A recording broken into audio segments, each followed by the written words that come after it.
Hey, welcome back to the apartment. I'm Asif Ali. This is Ali Baluch. and oh my. What do we have for them today? We have something exciting for them. Something real exciting. This is like one of the biggest celebrities in the world. Yes. And like I can confidently say that because if you look at the numbers, the numbers speak for themselves. Numbers right? don't lie. I lie. Yeah. I lie about a lot of things. Numbers don't lie. Numbers don't lie. This is the apartment, so welcome. If you guys are new, if this is your first episode, get comfortable, take a seat. Take your shirt off. Pop your top off. Do There's that no as well. rules here. Nobody's, What do you need to do? Nobody's watching you. Yeah. This is The Apartment. We are a podcast where we meet and sit with our favorite content creators, influencers, musicians, athletes, actors, and we try to understand them and look at their work ethic and their inspiration. And this week, a very dear friend of both of ours and contributor to this podcast, yousef Erakat. AKA fouseytube. fouseytube. We really dive in with this episode and talk a lot about Past, present, future. People Yeah. dissing him, people loving him, going on tour, he's being a motivational speaker. one of the most loved people on the internet and most hated. and one of the most hated. And I feel like he's honestly the most misunderstood person on YouTube. So for those of you who can't sit for the entire episode, we also are on iTunes. You can listen to us on the go, and for Android users, we're on Stitcher. So I don't know why you'd want to do that though, because we're like straight up two of the most handsome people running a podcast. So Of why would you course. not want to see us in full HD quality? Exactly. And if you're on iTunes and on the podcast app, you can watch us on YouTube. Yeah, and I'm wearing short sleeves this episode. I mean, come on, got the guns out. Let's do it. So here it is, episode 7 of The Apartment. With yousef Erakat. Enjoy. All right. So today we have Yousef Salah Erakat. Ooh, baby. Tell him more. Yousef is one of the biggest YouTubers in the world with nearly 10 million subscribers. It's going to be 10 by the time this is out, probably. 10 million on his main channel, nearly, and almost 4 million It's like, on his second channel. Does he whisper like that the whole show? That's how he talks. That's yeah. why you want headphones? We get you I headphones. feel like I'm listening to an audiobook right now. That's how it what goes. it- That's a podcast, man. Welcome to our podcast. Thank you guys for having me here. Perfect. We got that NPR voice. appreciate Come on, man. it. Thank There you. you go. Yousef is also an actor, Yeah. a director, Yeah. and a motivational speaker. Come on, man. You're inspiring the youth, too. Oh, my God. Last year, this guy won one of the biggest awards. Which was? He won Show of the Year at the Streamies, Come on, man. gave an inspirational speech on VH1 about his journey to where he is, Mm-hmm. and he is currently on this multi-city world tour. Yes. And he is here now with us. These are big tours, by the way. He's here now with us in this tiny little I'm apartment. freaked out by this whispering. Thank you for blessing us. Oh, man. We're in a studio apartment that he sleeps here. He sleeps under the table. Thank you for having me. legitimately slept under this table. Oh man, Last this guy's a week, mess. So thank Harun you. was here and he was like over there, and I was like doing work, and I just like laid out right here and I slept under the table. He just sleeps here thinking about the next guest we're gonna have on this podcast. One day. One day. One day we'll have Fousey. We'll have Yousef. So thank you for doing this, man. Thank you, guys. This is No, gonna be man. great. Thank you so much for like agreeing to be with us peasants and Yeah. gracing us. Oh, on, God. man. I'm not going to take anything you guys say serious. No, this but whole I'm time. being 100%. Thank you guys for having me. I'm Alright. anxious to see how it goes. I'm gonna treat it like I'm just a guest here, and I just Yeah. I want you guys to carry the conversation and see what you can Oh. get out of me. Ooh, this Okay. is like a first date present. Yeah, I like let's it. see what I you like can. it. Let's see what you can get out of me. Ali, let's do it. Let's try getting a second date out of this dude. Let's do it. Will he be back? Okay. All seriousness, right? Yeah. So, you grew up in the Bay. First of all, how was it growing up in the Bay? Because you lived there your entire life, right? Yeah, I grew up in the Fremont, California, my whole life. Okay. Little suburbs Yeah. area. You know, I don't have like this sad story. I grew No. up with two parents. Yeah. I grew up with my brother, two older brothers and an older sister, but they left when I was very young because they went to college. So I definitely felt being the youngest and being alone in the household. Yeah. And yeah, I had a good childhood there. You got to entertain yourself Yeah. because I'm the youngest Yeah. of 4 as well. Yeah. So you got to find a way to make. But yourself- I had a lot of friends like, and it was during the time where cell phones weren't out, so we went out. We Right. went and rode our bikes around the Like, block. into the world. Yeah, we went to dirty. the creek and threw rocks and Yeah. did graffiti and went to the candy store and back. Like we went out. We had a Yeah. life, so it wasn't too hard to entertain ourselves. That's Yeah. awesome. And, you weren't again, like I remember someone telling me earlier that growing up they used to call you like Swiss Beats. That's hilarious. At school. I didn't know that. Oh yeah, they did. Yeah, they did. I looked very similar to Susie. So you're asking like when I changed my build? No, not even that, but like, did you experience just like a lot of like? I'm only bringing this up because from like where you kind of started, from like that story I heard, like they were calling you Swiss Beats or whatever. Did you experience like just a lot of like teasing growing up, or was it just like an average amount? It was just fine. It was fine. It was just like friends just being friends. It was friends being friends. I mean, when I was in elementary school, I got bullied. There was this guy who was like the king of our group, and I was definitely beta to him. He was the alpha of our group, and like literally on his birthday, my dad took me to the toy store so I can buy this guy like a bunch of presents. So I did go through a lot of bullying in elementary, but once I got into like junior high and then high school, I grew into my own, and I never went through teasing. Okay. Swiss Beats, whatever. That's just like I laughed at that. That's funny. I used to get called Ross from Friends by the girls because I was like over dramatic on everything that happened. So that was my actual thing. And you're really big on mental health and everything. What kind of like what age did it kind of like hit? Were you like, did you grow up suffering with like panic attacks or?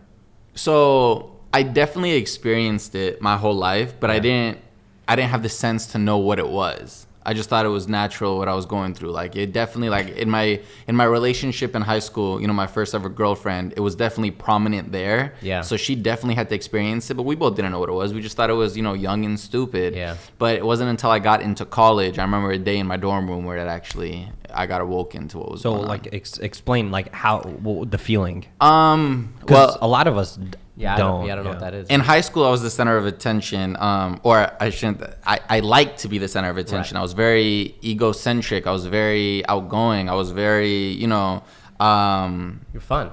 Yeah, I was fun. Yeah. I wasn't scared to make people laugh. In college, I was scared to talk to people. I was scared to look at people. I was scared to go out of my dorm room. And I felt this huge gravitational switch happening in my life, which was very weird to me because I was always the extrovert. Now here I was being super introverted. Yeah. So I remember some days sitting in my dorm room, writing poems, crying to myself, wondering what was going on with me. Oh, wow. Yeah, it was like a switch, like night and day. And then one day I was actually in the library studying. And a panic attack took over me. Closed my books, ran home. I remember ran a couple of miles, ran home just sweating, wondering what was going on. Locked myself in my room, got on Google, started Googling it, and then was like, you know what? I think this is deeper than I actually know it to be. Mm-hmm. So I started, calling the doctor and setting up appointments and figuring it all out. Okay, so you sought out treatment, right? 100% right away. So it wasn't like self-medicated or anything. No. Okay. There was a lot of self-medication going on in college. Of course. Definitely, there's nights where I can tell you where there was times where as this was going on, I started feeling like an artist of sorts because my mind was like, I did some weird stuff, man. Yeah. Like I remember there's some pictures of me and videos of myself that I never showed anybody of me smoking Black and Milds on the curb, just like doing these poems, like trying to find myself. It's a time for, to find yourself as a person. So self-discovery. I went through a lot of that. Well, yeah, we all did. Yeah, exactly. Especially, I feel like it's a big thing with people our age, where it's just like we have all these things, like we can do anything like within our reach, and like the possibilities are endless. And then it gets kind of overwhelming where you're like, I want to know who I am, my purpose, in the direction and the projection that I'm going in. But anyway, what did you go to college for? Originally business marketing, because that's what my mom wanted me to be. She always promised me that I could be like this big CEO at a whatever I wanted to do. Yeah. My first semester of college, I don't think I share this too often. I got a 0.8. How is that even possible? Exactly. The first 2 weeks into school, my English teacher told me I failed the course. She was like, "You're gonna have to take it again next semester." Mm-hmm. I was partying. I was trying to find myself. You were discovering too much. I was rushing a fraternity. Oh my God. Yeah, and it was just I was not there. Yeah. And I remember getting that email and just being like, "Oh my gosh, I have to do something." So the next semester you buckled down. I got it way up, but then I forgot when exactly it was when it was like, you know what, I'm gonna change degrees and change to theater arts. Mm-hmm. Were you always like an academic person? Were you always like serious about school? Or how were your grades growing up into like college? Well, it's funny because my brothers and sisters were over 4.0 students their whole career, from elementary to junior high to high school, like scholarships, like, you know, very prestigious institutions, great colleges. So when I announced my college, my parents thought I was going to Yale. My parents thought I was going like somewhere big to surpass where my brothers and sisters went. Yeah. And I was at a time in my life, like I remember 8th grade, I had so much like extra credit for my history class that the teacher sat my mom down and was like, look, he's doing great. Like he doesn't need more. You need to calm him down. He's getting greedy. Yeah. In my math class, I actually went to my mom and said, this is too easy for me. I want to skip. So I definitely had what my brothers and sisters had. Yeah. But then where I lost it was high school. Yeah. Because of the crowd you surround yourself with. And the crowd that I surrounded myself with went a different direction than my brothers and sisters did. Yeah. So they sat with a certain crowd. Then I sat with a certain crowd. And that crowd led me to the direction I'm in today. Yeah. If my crowd had been different, I would not be who I am today at all. If you were hanging out with my cousins, You'd be like some Dr. accountant. Erakat right now. Yeah. Yeah. Dead ass. Like, I'm glad you brought up your siblings and their accomplishments, because you have one sister, your only sister, who is like a human rights attorney, right? And then you have another brother who's like a doctor. He went to Harvard, you know, or a dentist. And you have another brother who's a pediatrician, correct? Now, you know, clearly right now your parents are proud of you. You're this larger than life guy, you know. But at the time when you're like, I'm gonna do acting. Yeah, I want to switch to theater. How were they like? Where did like we lost him, or you adopted? How did they feel? How did they react to that? look, they didn't have any time to react, because from the time that I asked my mom to buy me my laptop and my camera, it didn't even take a couple of months till the success started showing. So I didn't give her time to like, let me let you see me struggle. Let me let you see me ask for money. Let me let you, like, she expected me to go back and be like, Mom, you were right. I didn't do it. Yeah. I didn't give that option. I was so like motivated and inspired at the time where I truly want to tell my story of that one day, because people think it just came. No. Like, you know, some people look at fouseytube, they're like, oh, he faked a couple of pranks and now he's a millionaire and doing what he's doing now. Then, that's a good point. So then what year was that when you first? I started in 2011, and I had channels before that as well, but I didn't sit down and for myself say I'm making a YouTube channel until 2011. I went out to dinner with 2 of my friends at the time. They looked at me and said, Yousef, you need to create your own YouTube channel for yourself.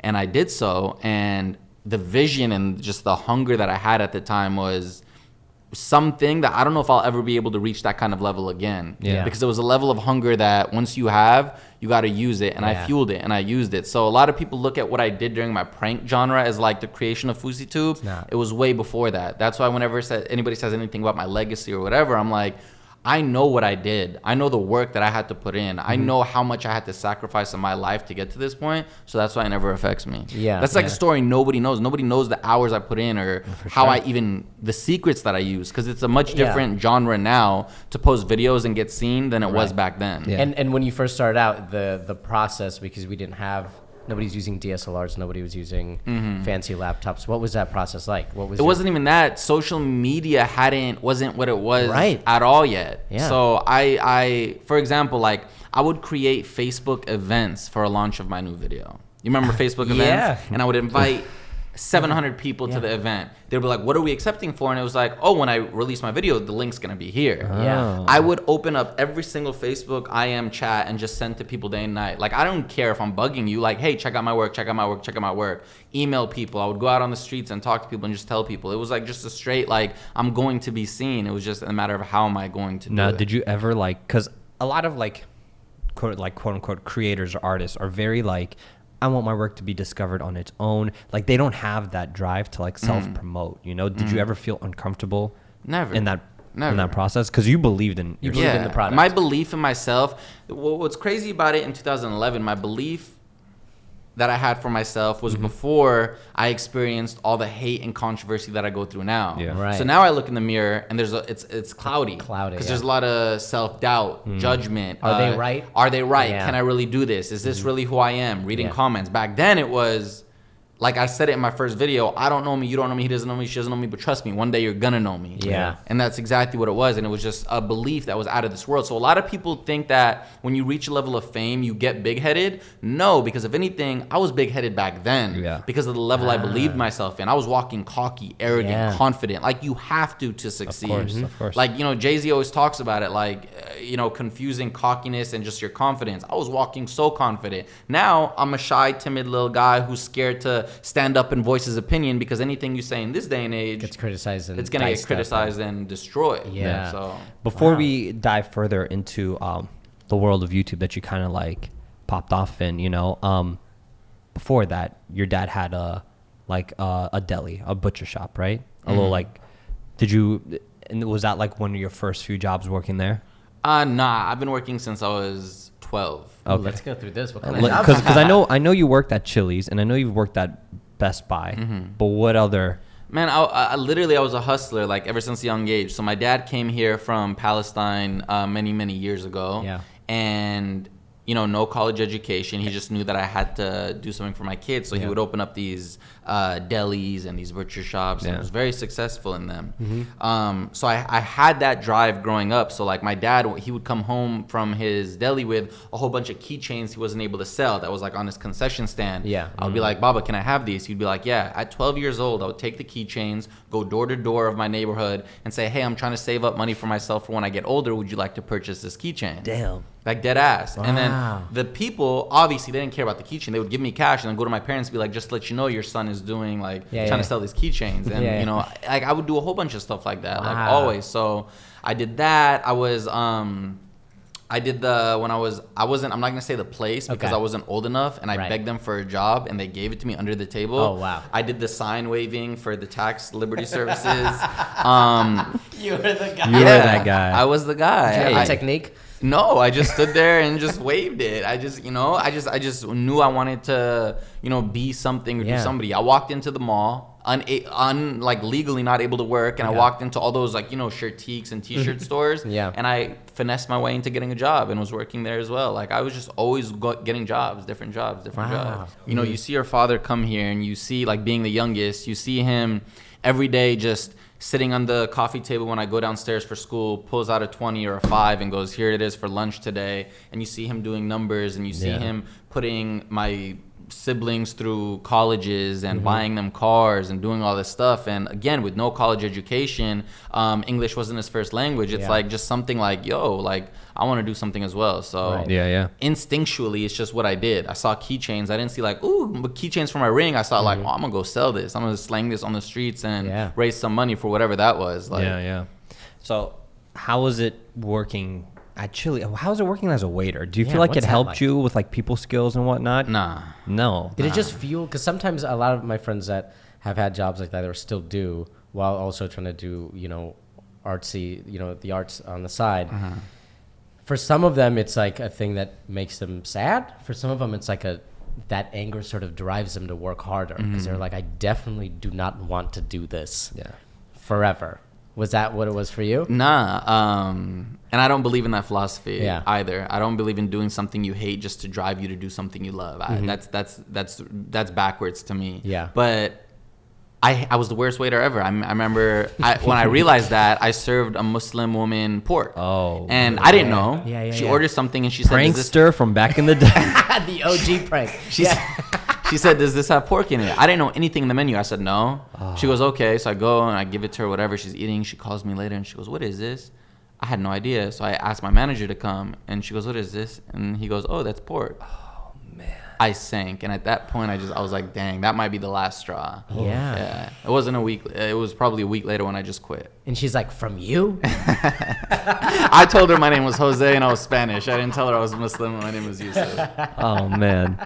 Okay, so, you know, you had your run working at, like, these jobs that you did, you know, and then you were kind of collaborating with other YouTubers, and then you did your own thing, you know? But when you did your own thing, you did something kind of, like, that really wasn't done before, outside of, like, Eddie Murphy and Tyler Perry. Was this before then? No. This was, like, this was after, you know, basically the Middle Eastern family was where I'm getting at, you know? You dressed up as your mom, your dad at first. I don't know, did you do other characters? But it was first your mom and dad, It was right? my mom and my dad. What inspired that to be like, I'm going to do this by myself. I'm going to set up a camera on a tripod, go my mom's and dad's closet, and then do this. Look, this type of like. I thought about this for so long, and it's really a blackout to me. I think it was a gift. I don't want to say who the gift was from, or God, or above, or the universe, or whatever. All I just remember calling my friend at the time and saying, I need you to help me record something. He said, what are you doing? I said, just come over. Yeah. Literally, he came over. I remember just dressing up. It's like weird to me. It's like a blackout. We sat down. I shot my mom's angle all the way through. Shot my dad's angle all the way through. Then shot myself. There was no script. I was just doing different dialogue back and forth and creating that way, mix and matching.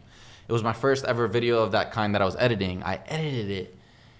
And I just remember staring at it. I texted all my friends and I said, my life is going to change. I said, I have my first viral video. I sent texts and said, I have my first viral video. This is when I had no subscribers, no views, no nothing. I knew it. I felt it. That night before I uploaded, I stayed up all night just waiting. I have a picture that I took that I still have. It's like me of this blue tint saying, why sleep when you're living your dreams or something. I knew what was about to happen. I uploaded that video, and at the time, when I say this number, you're gonna be like, huh? At the time, it got like 22,000 views, like instantly. Yeah. That's crazy. This was before social media. Now you upload a video in an hour, it has 1 million views. This was this was big, and then it progressed to 100,000, and then caved to what it is. But yeah, man. And then I just ran with it. Yeah. Like, if I had been smart back then, I would have waited at least a month before releasing the next one. I released the next Middle Eastern video 3 days after. And then the next one 2 days after. I was a machine. I couldn't be stopped, but I was just like pumping so much gas that it was overflowing before I even need to refill the car. Right. I didn't understand that back then because I was just so happy to see success and numbers. Yeah. Okay, so you stopped those videos. I did. What made you be like, I'm done. This is the end? Yeah. There's so many different Let's reasons. unpack it. Let's unpack it. Okay, I don't want to. Okay, I'm just gonna say it. One of the reasons, and this is not to hate or diss on anybody, and there's a reason for this, but every Middle Eastern guy in the world felt like, oh, I can dress up as my mom and dad now and become famous like Fousey did. Yeah. Well, yeah. Whether I got acknowledgement for it or not. I noticed that, and I don't know if it was because other people did it too. It wasn't just Middle Eastern and Arabs. Like even Daisy's. Everybody. Like I don't know if Superwoman was after you. I think her like trend that came on after you as well. But you kind of sparked something because you were so massive that. It really planted a seed. Look, I'll be dead honest. This used to make me lose sleep for a long time because of what I did, and I felt like I was very entitled, and I felt like I at least deserved acknowledgement or shout out to my inspiration or anything. But the people who came after me, who did what I did, never gave me that. They acted like you didn't even exist. They actually gave the opposite, and they gave hate and saw me as the enemy.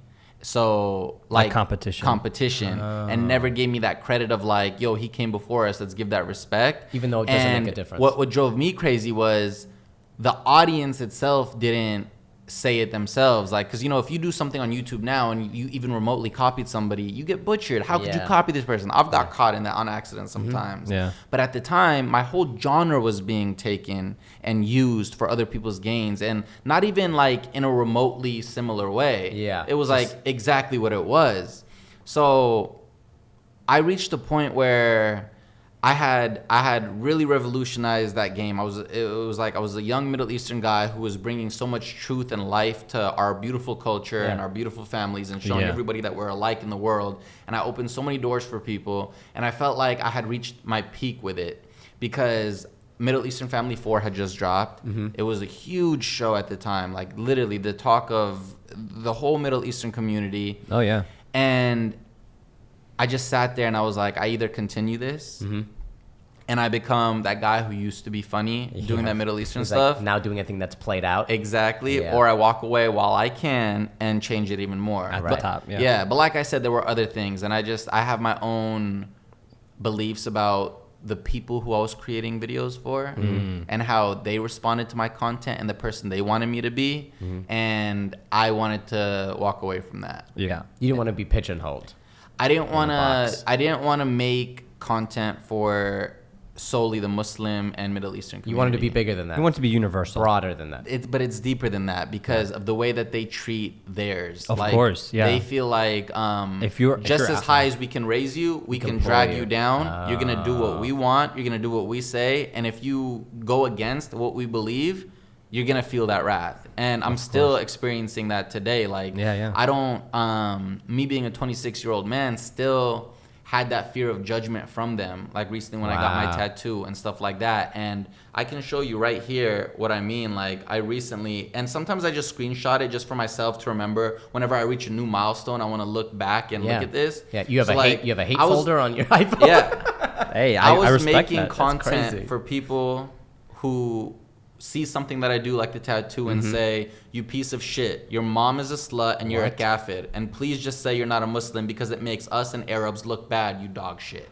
Oh my God. So it's like, those are the people I was selling my happiness for. Those are the people I was trying to please. I was working for them. Yeah. So I had to really be like, and I'm not generalizing here. No, not at all. I'm not saying they were all like this. No, They gave me some of the best years of my life. Of course. And then some of them are very like solid supporters. Yeah. Very, to this day. yeah. But it's a bigger spectrum than that. Of course. Like, there was a time where I was in London and I wanted to do a meet and greet.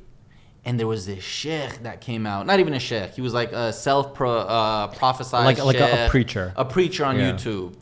And this is when I was making Middle Eastern videos. And like, long videos about what I was doing was wrong and straying me to the right path and urging people not to go to this meet and greet and how I'm, doing fitna for all these people and like I'm like doing all these, spreading these bad sins. And it was just, I didn't want to be there anymore. It was a scary place to be creatively, a very scary place. And like at meet and greets, like I remember I was at this one meet and greet in Chicago when I used to do Middle Eastern events. Yeah. This young, sweet girl, not dirty thoughts or anything. This young, sweet girl comes to give me a hug. The organizer at the time dragged her off and said, "No, haram, get off him." And I was like, this is not me, man. This is not me. Yeah. But I dug myself into that hole because I was creating Muslim content. Yeah, and specifically for like a conservative base. A conservative based thing. But here's what happening. I was doing it to give them a voice, but I didn't want to be the voice. I'm not saying like this is my message to spread. I thought I was doing something good at the time. You want to shine some light, not be the light. Exactly. And it was bad. And I just couldn't be there. I wouldn't have been where I am today. Because that must be tough. Because like literally everything you do there's a comment about it being haram. Like everything you've done, it's like your hat, it's haram. Your jewelry, it's haram. Vlog on my old channel, Fouseyville, all the comments were like haram, haram, haram. That the white people who were watching my videos would be like, Yousef, I love your videos, but this is really uncomfortable, so I'm gonna leave. Oh, because it's just so they didn't know what it was. They didn't know. Wait, he's eating a chicken sandwich. What's wrong with that? And you have people sending death threats, arguing with each other. It's so basically, non-Muslims were coming to your enjoying your content. And then seeing Muslims and then they're like, oh, I guess what they say is true about Muslims, that they're these wild fanatics. So peace out, dog. I don't want to be a part of this ISIS training video of you eating. Yeah. The craziest part about it is sandwich at Chipotle. The people commenting were always like, "You're giving us Muslims a bad name," not realizing they're the ones. They were the ones. The person watching is like, "This guy's cool. This is what Muslims are like. He's eating In-N-Out late at night, a chicken sandwich, having fun, dancing with his friends. These guys are cool." Then they read this. I hope you die, you kafir. So any goodwill you do for Middle Eastern people that they, people who are not Middle Eastern would watch, then they would go in the comments and be like, oh no, they actually are angry. They are what the stereotype is. That must have been tough because that's like every day you'd put up a video, look at the comments. Did you ever think about disabling the comments? No. No. Oh, so you never got to that point. I mean, I did for myself, but I never did it because it would lose views. It would lose a sense of what your thing is, the commentary. Like right now at this moment that I'm doing this, I'm going through one of the biggest hate spells of my career. Because of the tattoos? Because the tattoo, because of other things that I've allowed them to see of myself. And it's the first time. So here's what's crazy. You get preached your whole life. Be who you are. Those who matter don't care. Those who care don't matter. Right. Be you, be you, be you, be you. This year, I can finally say I've started being me. Yeah. People think that I'm I've changed, and that's why I am. But here's what's really happening. I'm finally, you guys are getting an exclusive here. Okay. I appreciate all the stuff that I'm showing them that I'm doing now. I was doing when I was making those Muslim videos. Yeah. I drank. Yeah. I smoked. Yeah. I did all of that. Yeah. You know, You're just all being of that. honest now. I just hit it. Yeah. And I made myself look like a saint. Because you were scared. Terrified. Yeah. And I would never let them see me. Like, I actively made sure, don't let anybody see a picture of me at a club or with a girl or drinking or smoking or anything. Of course, yeah, reputation. I mean, I rushed to fraternity. I had a whole past. Yeah. I hid that. Yeah. Now, at 26, I'm showing people, you know what? I drink. Yeah. I smoke. Yeah. I have a tattoo. Yeah. I curse. I do this. I do that. So to them, it's like, who is this guy? Yeah. Oh my God. I can't, like, this guy is like, he's changed things. So they think it's like X. once he hit X amount of subscribers, now he's off the deep end. What's really happening is, though, I'm living in a more authentic version of myself. So because of that, I'm getting the most hate that I've ever gotten. Like, there's people who are watching me right now to solely dislike. Yeah, what's that like? Because there's a percentage of your subscribers that are subscribing because they hate you. But a large percentage. But they're making you so rich, though. That's the irony. That's the irony. I love it. But I've accepted that recently. Okay. Because I looked at myself and I was like, am I a Roman Atwood who everybody just loves and adores? The all-American white family, you know, the girlfriend, the dog, the kids. Yeah. I'm not. Yeah. And then I was like, I'm not comparing oh my God, last time I accidentally compared myself to like those like historical figures. Figures. I'm more in the realm of, look at the Kardashians. Yeah. People hate them passionately Right. and are making them some of the most successful and rich people They're in so the rich. world. Of course. And I had to accept my career might be that people are going to follow my whole career till the day I die, but hate me. Yeah. Yeah. Or And I had to maybe accept it. low-key love you, but can't publicly say it. You can't watch somebody for that long and not have some kind of admiration course. for them, whether you know it or not. Yeah. But it's just, I have to accept it. So when I used to get dislikes, it used to infuriate me because I would look at myself in the mirror and be like, I'm a good guy. Yeah. Why are they hating me? Yeah. But now I'm just like, you know what? Let them do it. Come to terms with it. Come to terms with it. great. Let them do it. My numbers are still there. My career is still progressing. Yeah. And they're only hurting themselves. And that's what hurts me so much, because you can't put negative energy like that into the world and be successful. I just find it really astounding that someone's subscribing and then every week, maybe multiple times a week, every day. waiting for a release to come out and Every just day. waiting for like a new CD and be like, all right. And then they watch it and they're like, all right, here we go. Fuck you, fouseytube. Just like spend 45 minutes doing that every time you put out a video. That seems so exhausting to me. I got a tweet today and it said, can you hurry up and post, because I haven't posted a vlog in the last 2 days. Yeah. And it said, can you hurry up and post a vlog so I can dislike and thumbs up all the hate comments? Oh my God. I mean, they really think that they're doing something like against the person. Yeah, but they're not. And their excuse is, I used ad blocker. You didn't get paid. Even What? okay, let me explain. Can I explain? Fine. Can I explain something to the? No, don't. Okay, No. don't. Let's not Don't- give the secrets don't away. give the secrets Okay, away. but all right. So, what do you think makes people like you? Because there's millions of people who do like not like 10 or 20,000, millions of people who do like you. What makes you so likable, man? That's a very narcissistic thing to have to answer. Well, But no, like I'm gonna answer it in this sense. What are they drawn I'm towards? gonna answer it in this sense. For a lot of people, I'm brown. Okay. Yeah. So I'm not your typical story of success. Right. Like I know like It's different. like Lily Singh really capitalized on that, and YouTube saw that and like made her like, you know, she's brown and there are a lot of other brown people as well, and I'm one of those that a lot of people see and like, you know, they know deep down like, yo, if this guy makes it, I could make it. Yeah. Of course. So it's really cool for them to see. Representation is so It's important. really big. So for me to announce a movie, to them it's not like, oh, our homie. This is like, what? It's like my brother's doing a movie. We were Yeah. raised to think My that cousin. we can't make it. Yeah, that's What? why I was so. When you get these deals, I get so excited Yeah. for that reason too. Yeah, you it's know? big. So not only the relatability in that aspect, it's really the I don't watch other people's vlogs, but I watch the trends of what vlogs do well, and I just know those styles. I don't feel like people vlog like I do. People might take you through your day, show them what you're doing. I'm talking out my thoughts Okay. as they're watching. Unfiltered. And it's such a close, weird, vulnerable connection that some people it just hits home to. Yeah. And the whole mental health and this thing and Yeah. everything. And the last thing I'll say, any girl who's dated me when I was going through a bad time Yeah. looked at me in the eyes and said, although you're doing this, and this, you're a good person and I feel it and I know it. So I feel like the people who care just feel that. And they see that through all the shit that I might do, my addiction, whatever the struggles I might go through, they see the heart of it all and just. So you were mentioning the movie, and this is big. Tell us about Medea. Tell us about this not movie. only that. Yeah. How did this come to be? Take us on this trip. How did this happen? Yeah. What were you about to say? Not only that, but the other film as well. The other film, Medea. So Medea is. It's not that a door that just came, like a knock that just came on the door. Because it was years of self-belief and it cultivating in the universe. Of you being like, I need to be in film. There's a tweet of me in 2014, I believe, 2015, where literally somebody screenshotted it and I have it. And it said me saying, next year you guys will be buying a movie ticket to watch me in theaters. Damn. Wow. And that hadn't happened yet. No. I didn't know it was gonna happen. I just said that because I believed in it, like I did my whole career, you know. Because although I go through all this hate and self-doubt and everything, my tenacity and like you can't doubt that. Nobody can. So that like was already out there. I was going through one of my huge depression moments. I hadn't left my house in I think a week. What were you eating? I Postmates junk food all the time when I'm going through that. But yeah, I'm going through a huge moment. This is a low point in your life. Yeah. I get a call. It's my agent. Yousef.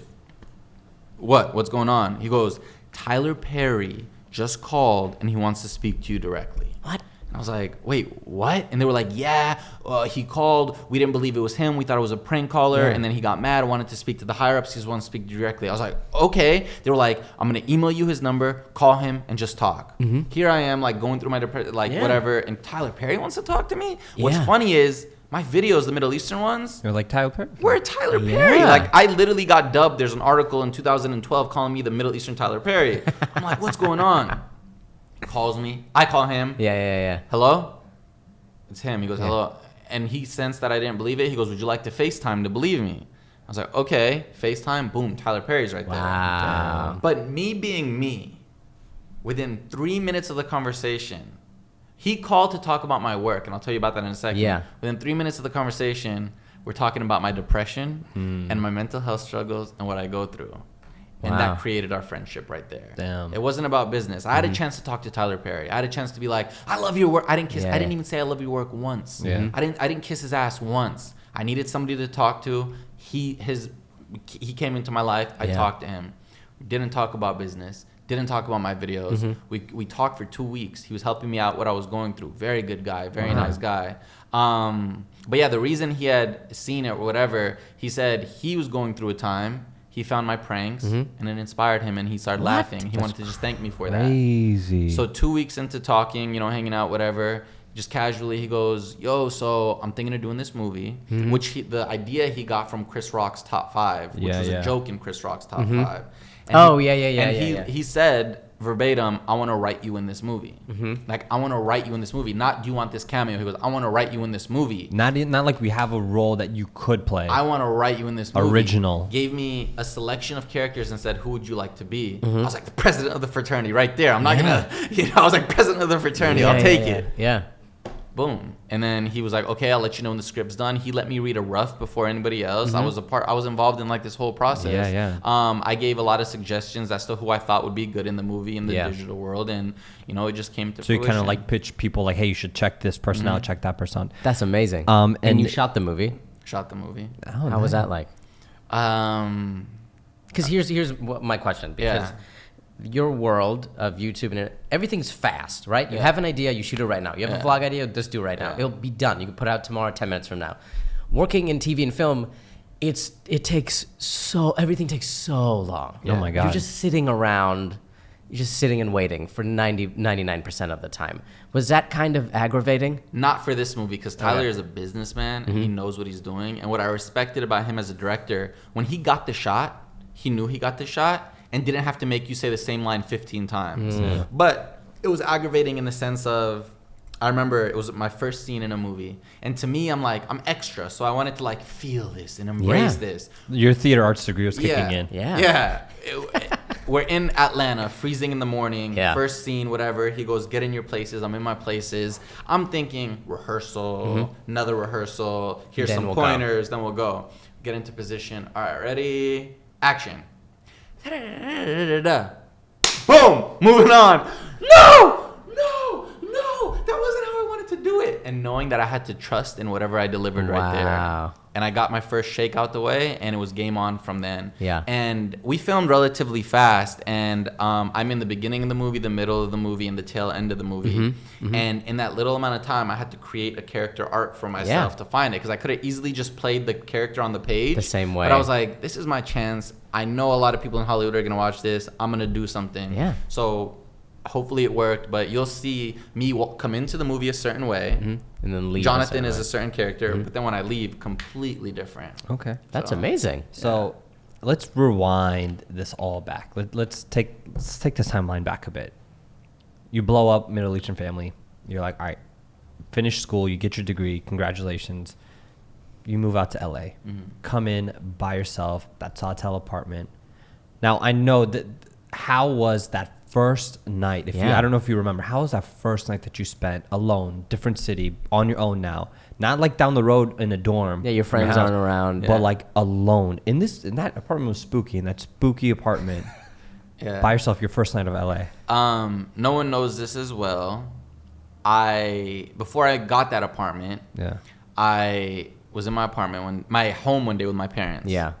Pulled up Craigslist. Yeah. Searched Los Angeles apartments. The first link I clicked, $1,650. Obviously, the picture looked beautiful. Of course. Booked my flight. That next day, didn't tell my parents. Drove to the airport. Went to the apartment. Signed the lease. What? Flew home. Wow. Just like that. Yeah. All in one day. All in one day. You got in time for dinner. Didn't tell my parents. Oh my God. Didn't say anything. I forgot. I think it was. I don't know how many days after. I think I had to wait like 14 days for it to be mine. Yeah. Packed my stuff, told my parents suddenly, because I didn't want to give them an option to say like, what are you doing, what's going on, because I knew that I needed to do this. They're gonna guilt you out of it. Packed my bags, put it in the car, drove there. 8 hours I think it took me. Get into my apartment, no furniture, I slept on wood, and just closed my eyes and went to sleep, and that was the beginning. Terrifying. Wow. Extremely terrifying. Didn't know anybody, didn't have anything to do, didn't know what I was supposed to do. So you were scared, but was there a sense of obviously there was a sense of purpose? Otherwise, you would have. Yeah, there's always a sense of purpose. No matter what I'm going through personally, my sense of purpose was I'm gonna make it. Yeah. You know, like that was the stepping stone to making it into the Tyler Perry movie. Okay, so you're now in LA, brand new city, alone. No, maybe some relatives in the vicinity. So how hard was it for you making friends, and why do you feel like it's kind of hard to keep a lot of friends? I didn't make any. Yeah. I didn't make any for God knows how long. Yeah. And I'll say this because I never say this in my vlogs because I always sugarcoat around it. I was drinking every night to make myself not feel lonely. Right. Every night I would go and I would drink heavily. That's why I gained all my weight. The weight gain. I would drink heavily. I'm not a weed smoker. I went and got a medicinal marijuana card and I was smoking every night. Were you guys together for that? No. Okay. And then I was smoking heavily and just making myself feel numb to this. Yeah. Each night was the same routine, the same food, the same drinking, watching a movie on the TV, not knowing what to do. Yeah. I was actually managed at the time by his brother. Yeah. And I think I called him on the fourth day, angry, livid. What the hell? He goes, what? You told me if I come to LA, I'm going to start working. I'm going to start having these opportunities. Yeah. I'm going to have all this stuff. What am I doing? Because I'm sitting here, nothing to do in my days, empty. And then he goes, man, this is the industry. You got to just wait for it. You got to, wait for opportunity, this and this, this and this, this and this. And that's when he introduced me to him at dinner one night. Okay. And then the friendship began. And then the viral. Crazy. You guys start doing pranks.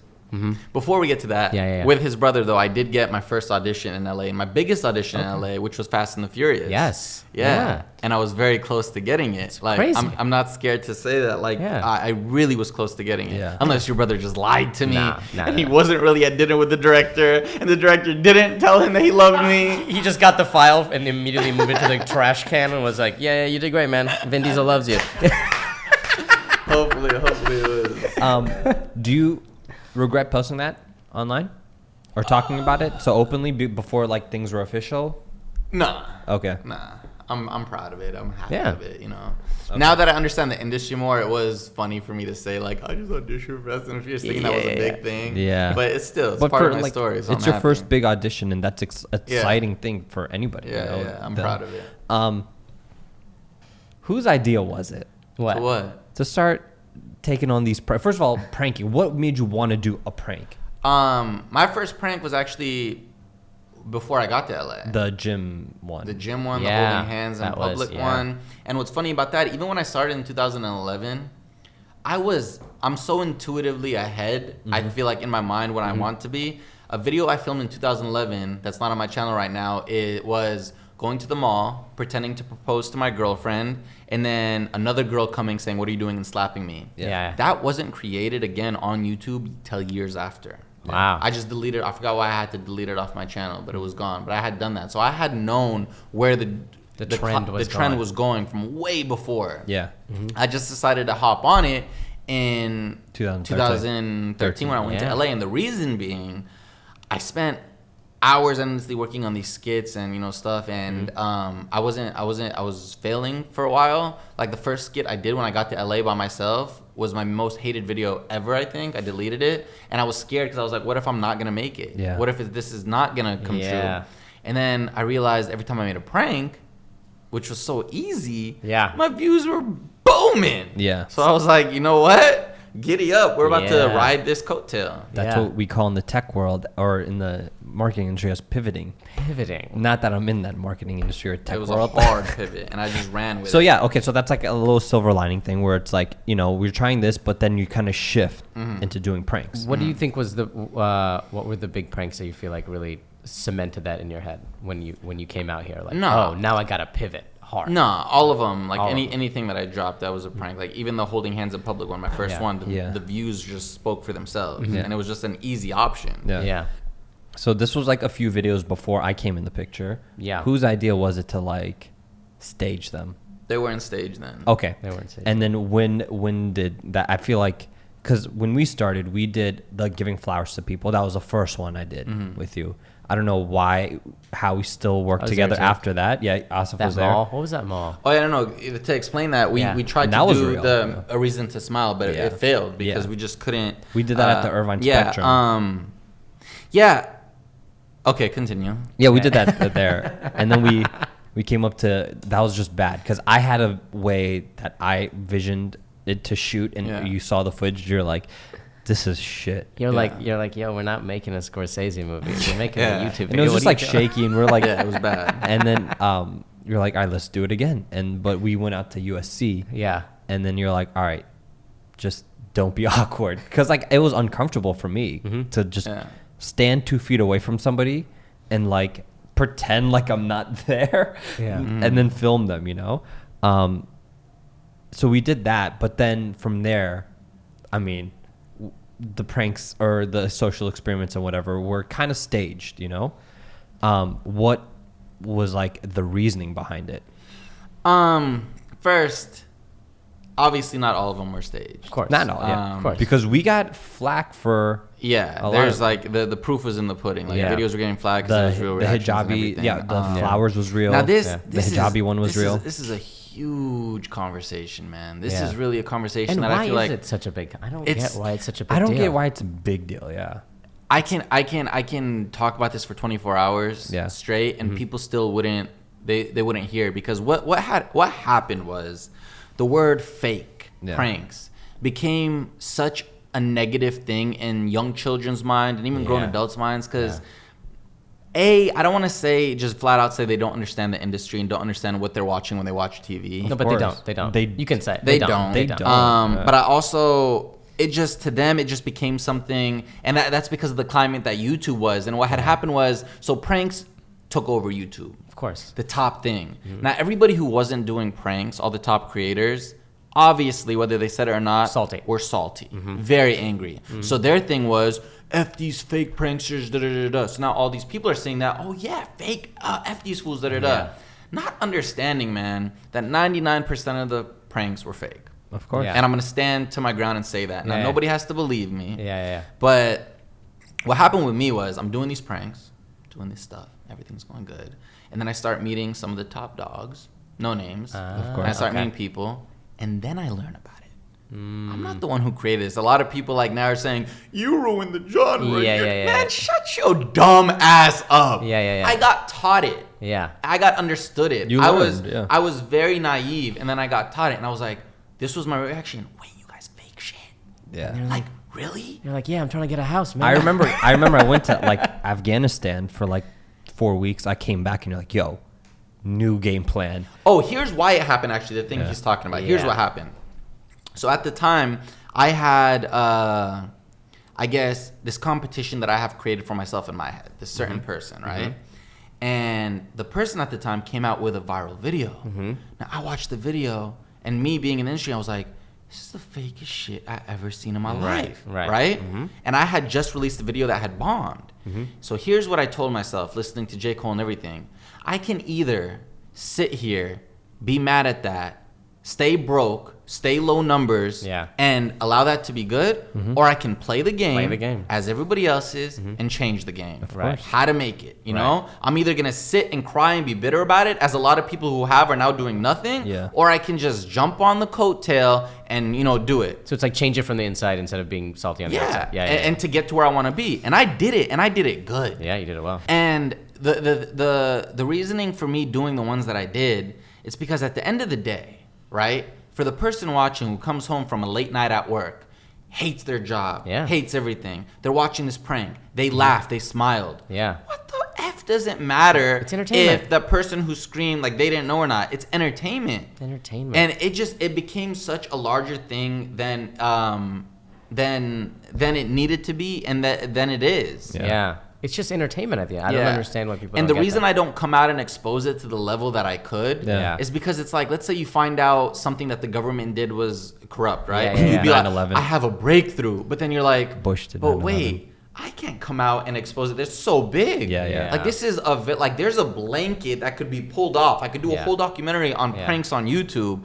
but they'll never understand. You're not ready to be the Edward Snowden of YouTube. I don't need to be, man. Like, I don't need to be. The only thing that infuriated me was or in China all where the there's people no YouTube. who were doing the same exact thing and have done the same exact thing, not want the attention on them. So said, he's the fake one. I don't like him. And I'm sitting here like, to deflect. You little piece of shit. Like I know everything you've done. So they were hanging you for it just because you were. And that's something that I did, which I think made the biggest staple and impact in 2016, which was do that. Pull the blanket off of it and show people. Now, I was hoping that when I did it, they would listen to me when I said 99% of the pranks are fake. They didn't. They were like, just you are. Just me. So it kind of bit me in the ass, but it took the burden off my shoulders. So I don't care, man. If you're in 2016 and you still think any of the gold digger pranks are real, then there's something wrong with you. You're probably 8 years old. It's crazy how like we're not even gonna get into that, but I take pride in it, dude. Because so this is what I was gonna say. What kind of set your videos apart from? Because there's like literally thousands upon thousands of like prank channels. What were you doing that you feel like was different? Mine were good.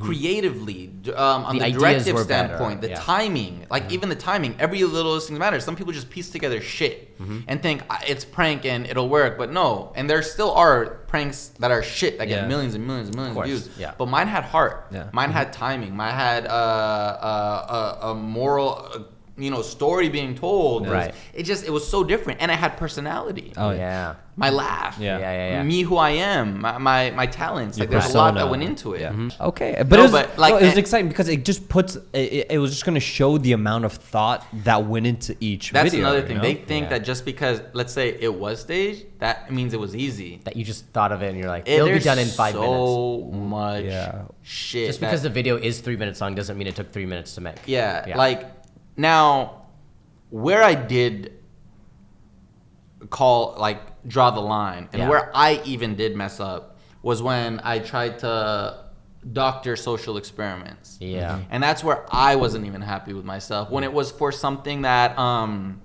shouldn't have been done. So I hadn't done social experiments in a long time, and then I wanted to do one based on everything that was going on with blacks in America, and I called it Change the Way You Think. Now, my moral justification for this was, in the title, I didn't call it experiment, I didn't call it prank. They could take it for whatever they want. Yeah. And in the video, I had a black man being chased by a white man to see who people would stop, and a white man being chased by a black man to see who stopped. Whatever. I did that video because there was something. The narrative that I was telling in that story, whether you want to call it fake or not, is a true narrative. Yeah. Now, the white man could have been anything. Yeah. Could have been anyone. It still would have told the same story that I was trying to tell. But that one, I'll admit, is where I draw the line, and that's why you don't see me doing stuff like that anymore, especially now when I see... I'll tell you this, too. Yeah. 99% of the social experiments on YouTube are fake. Of course. Yeah. You can, and if you don't believe me, go test it in the street. Go take any of these social experiments and test them. And see if a guy goes, ooh, and now they're being used in such it disgusts me. Yeah. Like any title you search, anything, like it could be thing, like, and it's just being exploited now. So you feel to like a that's grand crossing the level. line, because it's one thing if you're doing a prank as just like a silly thing or just like a fun thing, and then it's a whole different thing when you're taking on a serious 100%, because social then issue. you're, and like I said, I'm a product of that. I messed up in that regard, and that's why I backed away from it. Yeah. There was a time though when I did my first social experiment, which was the bullying experiment. Yeah. I started that trend as well as I did the Middle Eastern trends. Yeah. I knew when it took off, and I said it at the time, this is going to be the biggest thing in YouTube in 2 to 3 years. Yeah. And like clockwork, it was, and stays to be. Yeah. So, you know what? It's the only reason I'm mad about being the guy to stand up and say it, because nobody else has the balls to, because Is they're that scared. you're alone. Look, I have pranksters who texted me and be like, I would have never had the balls to do that, bro. Yeah. I wish I could. I can't. Yeah. Right? Yeah. The only reason that I am mad at myself for, because that might be something that people taint against my legacy for the rest of my life. Right. No matter what movies I get into, no matter how much money I make, no matter how successful or good I do in the world, oh, well, he's the guy who takes pranks. Well, Yeah. I'm glad you bring up legacy, because we'll get into that in a second, So, like, this time I remember, because I came in before you hit the million, and I think you were trying to, like, collaborate with people, and it just wasn't really popping off, with, like, a lot of the bigger people. Then once, all the videos went viral, your numbers blew up, I feel like you created frenemies, like these in the industry, in the community, where you would hang out with people, maybe discuss collaborations, maybe even collaborate, but at the same time, They don't really either word would get back to you, or that they're talking shit about you, Is that a thing you think that is specific to YouTube? Is that like pervasive in YouTube, of people being, insecure in that way of, I'm not going to help anyone that can't help me? 100%. And also specific to me, because I feel like the people who I've hated on me have always seen me as a threat. Yeah. Because my numbers blew up out of nowhere. I did what I did, and I got there. So I was always perceived as a threat. Yeah. And they always, like, at the time, right, when all this stuff was going on, there were the 3 biggest pranksters, Roman Atwood, Vitaly, and Fousey. Yeah. Now, everybody who didn't like the genre or didn't like the climate or how well they were doing, they chose not to hate on Roman. They chose not to hate on Vitaly. They chose to hate on me. Why? Because Vitaly was the top dog at the time. Yeah. So he would get all the views. So people were like, he might be able to help me in the future. Yeah. I'm going to kiss his ass and not hate on him. Yeah. And then Roman, no, Roman hasn't done anything to us. So nice guy. that guy. he looks like I can. Even like, though you But didn't do I anything. feel like you came up quick. You Yeah. came up very fast. Yeah. You know, Yeah. because the second we started the pranks, like 2 months later, 3 months later, it's like 1, 2, 3, and like Yeah. you were right, and I Yeah. think people took notice. Yeah, and you know, it's been something of my whole career. But this digresses. But what's funny to me is whenever anybody says the thing that I said earlier about, Yeah. oh, what talent? What are you going to? You don't fake Yeah. pranks. It's like, you think that's all I can do? Right. Like, you know, in terms of like everything else that I've done, my acting experience, like you'll see me in this movie now, my motivational speaking, who I am as a person. So Yeah. I just laugh at it because if they think I'm limited, like Yeah. take away all my pranks right now, and I still have 10 years in my career. Do you going feel like strong. that's a constant thing in your career? Like everything you've done, people are like, that's all you can do. And then it's on you to kind of prove people wrong. to be Always, like, yeah. Okay. Like even with this movie now, like Yeah. I got in this movie and I saw people in my mentions. They Being like, what? They were like, okay, he's in a Tyler Perry movie. Whoever's in a Tyler Perry movie, sucks. They suck. Where's Yeah. their career gonna go? Da-da-da. It's like, Like, where is that gonna stop? It's like, okay, well, he's a billionaire now, but like, you know, it'll there's never stop. Yeah, it's like, That's the okay, thing. well, he won an Oscar now. Like, well, you know, Can he win too? Yeah. That's the thing. Like, look, these are benchmarks. These are incredible benchmarks. It's a huge deal. Nobody can just get a Tyler Perry film. You know, It's hard to just get into a anything. Audition. Yeah. It's hard And to just that's get why an audition. it just you can never let they, like DJ Khaled likes to Yeah. say, stop Yeah. you, because it's Yeah. gonna be my whole career. Of No course. matter what I do, no matter what I do, So just get used to and it. Their argument is gonna be the same exact thing each way. Right. Great example, Kim Kardashian. No matter what Love she her. does, Love no matter how much money she makes in this industry, It no happens. matter what happens, Yeah.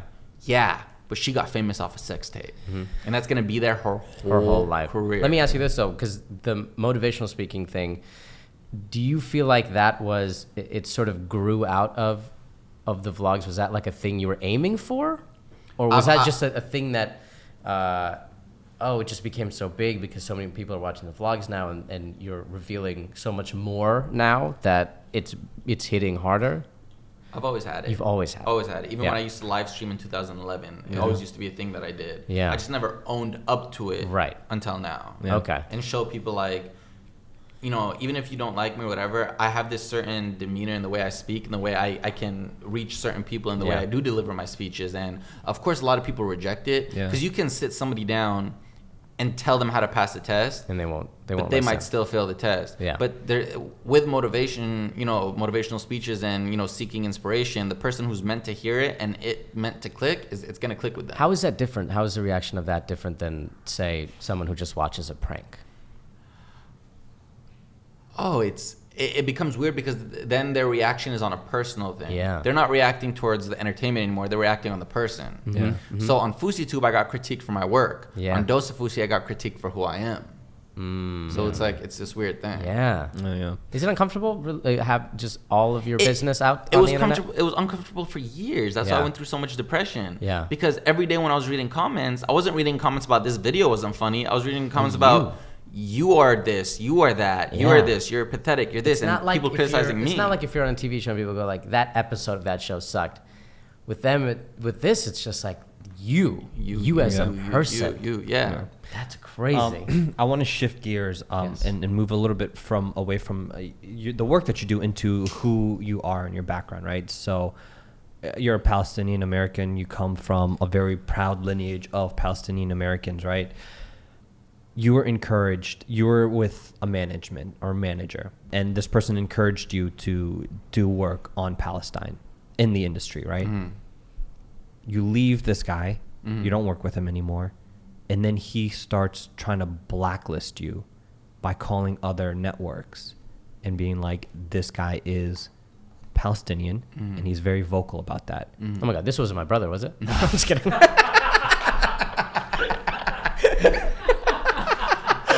No, so like, first, it's like, how did that make you feel? And did that affect you? And do you feel like there is a stigma of you being a Palestinian American in the industry? How it made me feel, I mean, it taught me a lot about the industry. Yeah. Like, if he could make money off of who I was and where I was from, he was all for it. But if he couldn't, then he was gonna use it to harm me. Yeah. And, you know, so it's just that's a much deeper thing. Yeah. And what was your second question? Like, did it affect you in any way, like your career or anything? Look, I was thinking about that the other day when I was showering, and I was like, does me being who I am and where I'm from affect me in this industry? Yeah. And it might on an underlining level that I don't even know about. Yeah. But has it happened directly to my face? Yeah. No. Except for one thing, which you were involved in, which it might have been that reason. I'm not going to bring it up here because I don't want to shoot anybody in the foot, but we tried to do something together, and we were both turned down from it, and that might have been the reason. Probably. Okay. But that's a different thing. That's a different thing. thing. Those are just evil but thoughts I in my only head. bring this up because of those interviews that you kind of did. They're like these. I only bring this up because you did these interviews where they really kind of like emphasized or brought up your background, but you didn't really even discuss your background. Oh, yeah. So what's funny is in any interview that I've been doing, I've been making it a point almost because I want them to just see me for me. Like with this whole Tyler Perry thing, I don't be like, hey, I'm this and I got into this movie.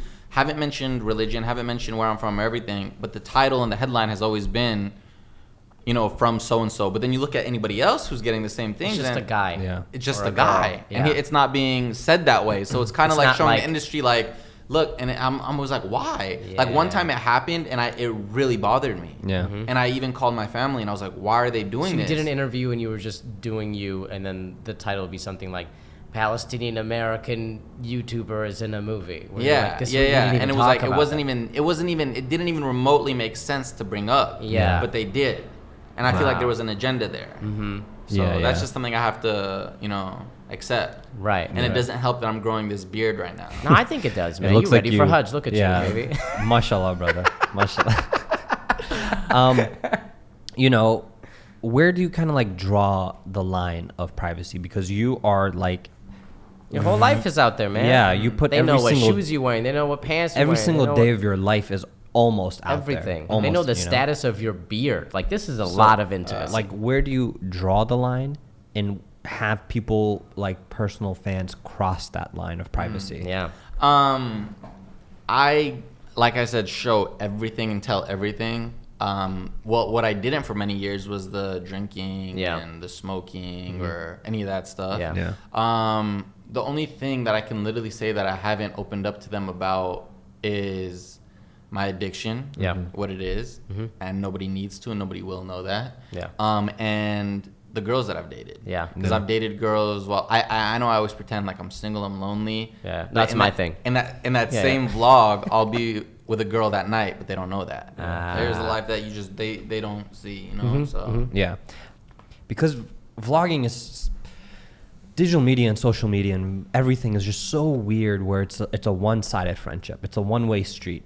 You're giving yourself to millions of people and millions of people are receiving you like they know you, right? What's that like when you're out in real life? And people are like bringing up things about your life because that's weird. If someone was like, hey man, how was that Chipotle the other day? I'm like, how did you know? But then not only that, yeah, okay, let's talk about that. How does that feel to be in this like one way where people are you're like, in a one-way relationship. they feel like essentially. they feel entitled to like your friendship as well because they're like so invested in you. I think they kind of want you to be invested in them too. that part doesn't bother me, but what does bother me is certain circumstances. Like, let's say I'm in a dentist chair, and my mouth is open, and he hasn't brought it up, but while he's operating on me, so I saw 2 weeks ago when you were in this store, You're like, my heart sinks. I'm like, I'm never coming to this dentist again. It's like there are certain moments where I just want to be Yousef, Yeah. and I just want to be here to get my teeth done Yeah, and yeah. leave. That would be but weird, like, yeah. shops have actually lost my business when I walk in, And they're like, hey. and they just right away, oh my god, picture. I'm like, well, Yeah. I'm not gonna. I don't want to be here. My right personal now. nightmare is if I ever become famous, you get a physical, but like when your pants are down, the guy's like, hey, yo, I saw your last movie. That shit sucked. And you're like, ah, god damn it. And then I've met people because they come off like really friendly, like, Yeah. hey man, let's hang out. I'm like, oh, this guy's chill, man. Yeah, let's hang out. And like I'll go out to lunch with like a friend or something. Like, yeah, so I was watching the vlog the other day where like Yousef, and I'm like, all right, well, this friendship here's the thing that ends. you don't know. It affects everyone. Like I used to tell you this all the time. Like I'd get Facebook messages from like Pakistani dudes, and they'd always be like, they're like, hey man, how are you? Yeah. And I'd be like, cool, Yeah. I'm great, man. How are you? And they're like, I'm doing good. So where does Fousey live? And I'm like, dude, You're not even gonna try to get to know It's me crazy, for a man. second? Yeah, it's interesting, you know. So do you feel like digital will always be there for you, or do you see yourself completely leaving digital? You know, it's kind of like The Rock. The Rock started off with WWE, got success, peace out WWE, but then like every so often he'll make a little cameo for like WrestleMania. No, digital will always be there, especially where this day and age is going. Like now you have traditional stars coming to digital because they know the wave that's about to happen. So, you know, like people just found Matthew McConaughey's secret YouTube channel. What? Yeah. I gotta look that up. The Rock, you know, YouTube channel. Yeah. I'm sure Kevin Hart will have a YouTube channel very soon. He does, I'm pretty sure. I wouldn't be surprised. Yeah. When does this come out? Tomorrow. No, Not tomorrow. So we just did the next week, next Monday. Okay, so something cool, I can talk about it because it doesn't happen for today's Monday. Yeah. Happens on Wednesday. I will be filming a video with Kevin Hart. Oh my God. Yeah. What is it? Oh, you can't say. Can't tell you. Oh, But man. it is a big collaboration. Yeah. with It's not them. like just like an interview. It's like Yeah. it's a challenge video. Oh, okay. Yeah, Damn. it's big. That's dope, man. Sounds Look- fun. And it's crazy because last year I tweeted him and I said, "Yo, you should get on a fouseytube video just as a joke." Yeah. And here it is. So. Yeah. Big things. You know, so okay, to wrap this up, kind of like, so your legacy is just like not only like this entertainer, because you do entertain, you know, whether it's through pranks or vlogging or whatever like direction you decide to go in. I feel like you create things to entertain, you know, but do you feel like there will be other lasting things of your legacy? Like as corny and as cliche or whatever it might sound, but lives are legitimately changing, you know, and it's like, I watched that and it changed my life. Like it pushed me. Do you think like there will be more to this legacy, or will you just be seen 100%. as an entertainer? I mean, I'm still 26. Yeah. Like, I look at it as when I look at my first apartment and I thought I couldn't afford it at the time, and then I got another apartment and thought I couldn't afford that, and I got one on top of that and I thought I couldn't afford that, and now I have the one that I have now and I almost moved out of it because I thought I couldn't afford it, and now I'm, you know, able. That's a staple towards the evolvement of my career and what could happen. So I don't know what's gonna happen. Just tomorrow. getting bigger and better. It's just gonna get bigger and better. Like Tyler, whenever we talk on the phone, tells me, he says, "You have no idea what's gonna happen."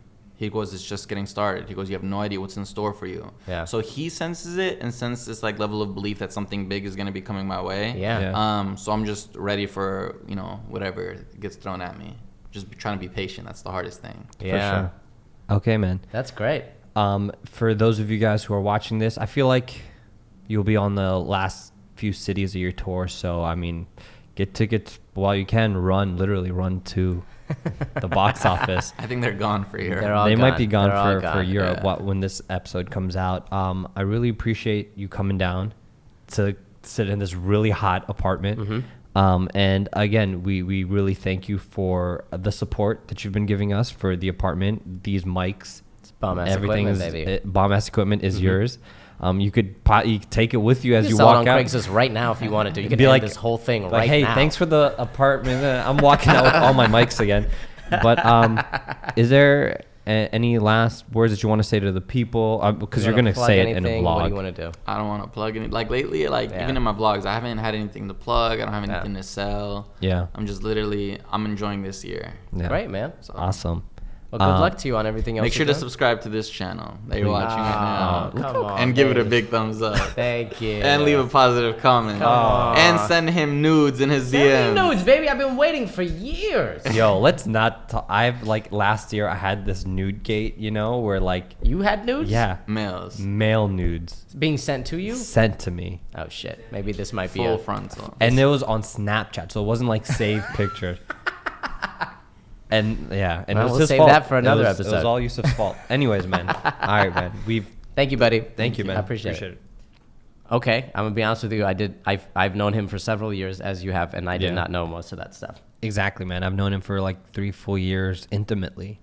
I mean, we'll let the audience decide on what that means. Exactly. And I found out a lot of things I didn't know. And I'm sure a lot of the audience and his audience is on the same page. And we, tackled some really controversial things in this The episode. love, the hate, Yeah. the hate, the hate, the hate, the hate. Some of the love also. So it's good. And it's crazy for someone as influential as him. Yeah. For the past 5 years of his life has just been like this like emotional roller coaster of like interaction, love, hate, and it really takes a toll on someone's mental health. But he stays strong. He's persevering, going through. He got those new tats, baby. So let him live. Hey, what was that? Let him live, man. No, what was that question? Hey. Oh, hey, Asif. Hey, did you see Fousey's new tat? Did you ask him about it? Because I think it might be haram, man. I talked to my mom about it. I don't know. Do you like his new tat, man? Have you see it up close, man? Hey, man, how about you calm down? I should have. How about you relax, we man? should have asked him about that. Totally forgot that question slipped my mind. You guys, we are on Facebook, our fan page or like page or whatever it's called. It's on Facebook. We're on iTunes. We're on everything. Subscribe.